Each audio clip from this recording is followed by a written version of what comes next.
নমস্কাৰ নমস্কাৰ নমস্কাৰ বন্ধুসকল। নন্দন ভ্লগছৰ মই লক্ষীনন্দন। ধেত, দিনটো অকল এইটোৱে মনলৈ আহি থাকে, পিছে তাক ভাল লাগে দেই। কাৰ কথানো পাতি এই আছো যে নন্দন নবীন ভ্লগছৰ কাই? লক্ষীনন্দন হাজৰিকা, তাৰ কথাও। লক্ষীনন্দন, সি কিন্তু ভাল কাম কৰি আছে দেই। এতিয়াতো সি কবিতাৰ কাম কৰি আছে। কিবা মৰম 1, মৰম 2, মৰম 3, মৰম 4 আৰু এতিয়া বোলে মৰম 5 আহিব। মৰম 5 শুনিবৰ বাবে মই আগতীয়াকৈ সাজু হৈ আছোঁ। তাত বোলে ল'ৰা আৰু ছোৱালীৰ কথোপকথন এটা প্ৰকাশ কৰিব। মোৰ দিল ভৰি যায় অ'। তই শুননে? কি তই সুধি আছ? তই শুননে? ময়ে দেখোন কথাটো উলিয়াইছিলোঁ। মই তাৰ প্ৰথম ভিউৱাৰ্ছ। ৰাইজ, আপোনালোকে বাৰু শুনেনে তাৰ কবিতাবোৰ?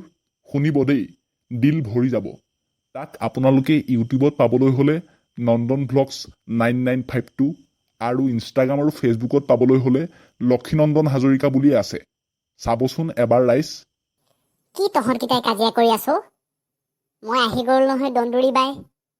এতিয়া আৰু কাজিয়া নকৰিবি, কাজিয়া এতিয়া মই কৰিম। পিছে নন্দন ব্লগছ সকলোৱে চাব আৰু লক্ষীনন্দন হাজৰিকাক ফেচবুক আৰু ইনষ্টাগ্ৰামত আপোনালোকে ফ'ল' কৰি দিব। ভাল লাগে তাক, আপোনালোকেও চাব এবাৰ।